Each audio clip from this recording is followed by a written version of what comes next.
Newsbreak. MCOR nagpasalamat sa suporta sa Asinso Administration.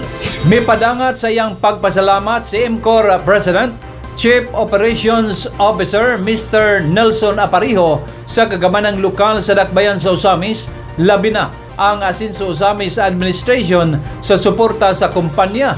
Nagkanayon si MCOR President, Chief Operations Officer Mr. Nelson Aparijo nga bugti sa suporta sa Asinso Administration sa MCOR.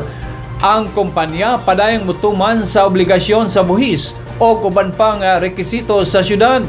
Garbo usab alang kang Aparijo nga ang 80 ngadto na sa 90% sa mga empleyado sa pila ka branch sa MCOR sa Osamis puro gayud taga Osamis. Iyang gipasalig sa umabot pa nga kalambuan sa MCOR, prioridad gayud sa hiring sa mga empleyado ang taga Osamis. Gumikan kay ang core value sa MCOR, wala lang magtumong sa ginansya apan lakip na sa employment o pag-abag sa gobyerno. When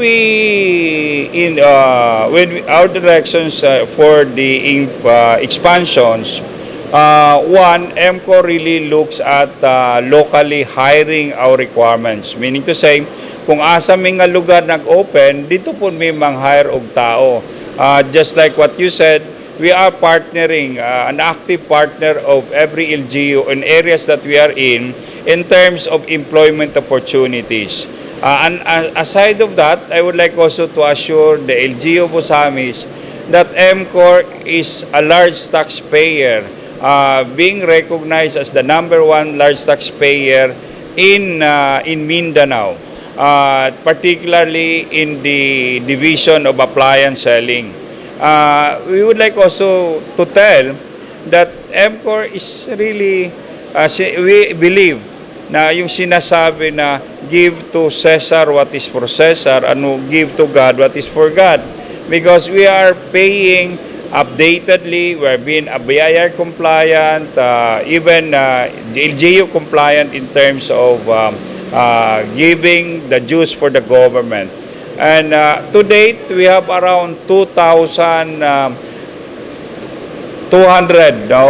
employees all throughout our operations. And we have a sizable number of employees here in Misamis Oriental, Occidental, that we locally hire. One TV Newsbreak.